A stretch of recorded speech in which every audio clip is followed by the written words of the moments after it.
Selamat malam saudara-saudaraku yang terkasih di dalam Tuhan Yesus Kristus. Senang berjumpa dengan saudara-saudara semua melalui media virtual. Kita akan bersama-sama berdoa dan juga merenungkan sabda Tuhan di hari Selasa 2 Mei 2023 ini. Untuk mengawalinya, mari kita menyiapkan hati kita untuk menyambut sabda Tuhan. Kita berdoa bersama. Ya Tuhan, kami memohon ketenangan, agar sabdamu menguasai seluruh tubuh dan jiwa kami. Kini bersabdalah ya Tuhan, kami ingin mendengarkan. Amin. Saudara-saudara yang terkasih, bacaan Alkitab kita pada hari ini akan saya bacakan dari Matius pasal 23. Saya ulangi, Matius pasal 5 ayat 23 sampai 24. Matius pasal 5 ayat 23 sampai 24.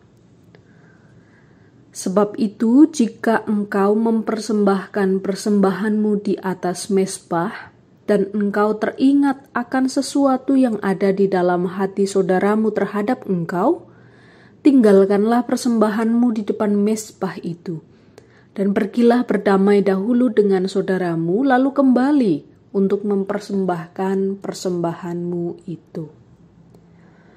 Saudara yang terkasih dalam Tuhan Yesus Kristus, dalam momentum silaturahmi Hari Raya Idul Fitri yang dirayakan oleh saudara-saudara kita umat Islam, dan itu biasanya menjadi momentum silaturahmi kita juga, biasanya seraya bersalaman, kita pasti mendengar atau kita sendiri turut mengucapkan kalimat mohon maaf lahir dan batin ya.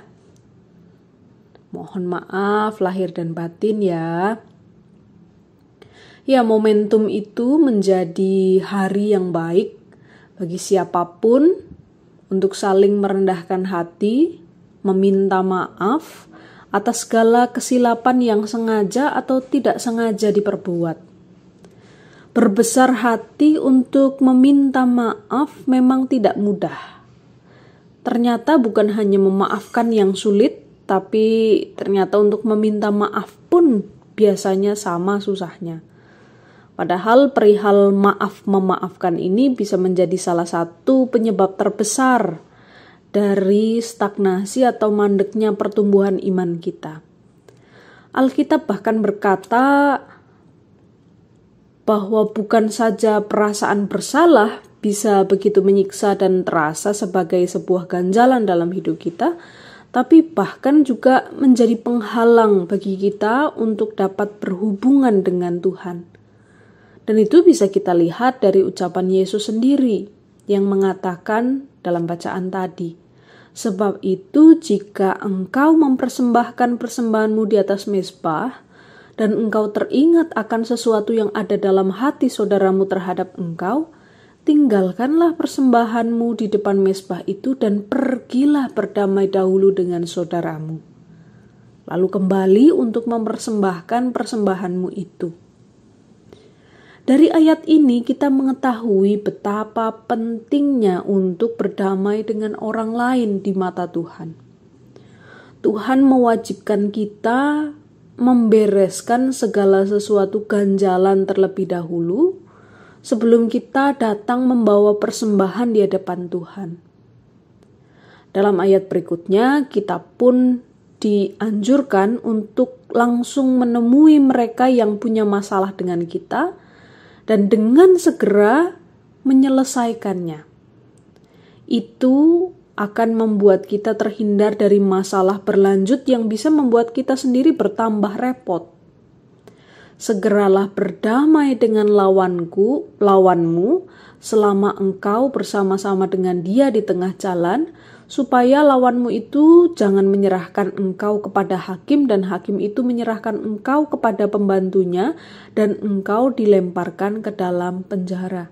Itu kalau kita mau baca lanjutannya pada ayat 25. Dengan tegas juga dikatakan dalam ayat 26, Aku berkata kepadamu, sesungguhnya engkau tidak akan keluar dari sana sebelum engkau membayar hutangmu sampai lunas.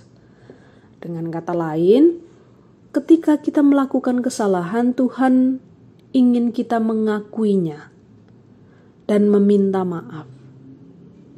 Dia ingin kita melakukannya dengan penuh semangat, cepat, dan pribadi. Keinginan dan kerelaan dengan berbesar hati untuk berdamai sesungguhnya merupakan hikmat yang langsung berasal dari atas atau dari Tuhan. Nah, saudaraku, mana yang lebih penting? Meminta maaf atau memberi maaf? Keduanya sama-sama penting. Karena akan menghancurkan tembok penghalang antara kita dengan Tuhan. Jika perihal mengaku bersalah atau meminta maaf atau berdamai di mata Tuhan sungguh penting, mengapa kita harus menomorduakan hal itu dan lebih memilih untuk mementingkan ego, wibawa, atau harga diri pribadi kita untuk berdamai dengan sesama? Jika ada di antara teman-teman, saudara-saudaraku tengah mengalami sebuah hubungan yang rusak karena suatu kesalahan yang pernah kita buat atau katakan, ini saatnya untuk mengambil inisiatif. Datangi mereka dan mintalah maaf. Perbaiki segera hubungan itu, berdamailah saat ini juga, sebelum hubungan kita semakin terputus dengan Tuhan. Berbesar hati dan minta maaf akan menjadikan kita orang yang terhormat. Amin. Kita berdoa. Ya Tuhan, tolonglah kami untuk sanggup memulai inisiatif untuk meminta maaf dan memberi maaf. Berilah kami ketenangan hati apabila rasa amarah dan kecewa masih menguasai. Kiranya kami boleh senantiasa meneladani Kristus yang selalu berinisiatif memulai untuk sebuah kebaikan. Ya Tuhan, pada malam hari ini kami terus mendoakan kondisi negeri kami dengan segala dinamika perekonomian, kesejahteraan, politik, dan kepemimpinan negeri. Tolonglah pemerintah kami yang terus berupaya menstabilkan dinamika di negeri kami. Kami juga berdoa untuk kami semua sebagai warga masyarakat. Kiranya kami juga dengan penuh kesadaran menolong pemerintah untuk mengatasi situasi ini bersama-sama dengan cara membangun kemandirian dan inisiatif berkontribusi berbagi kebaikan di tengah kehidupan bermasyarakat.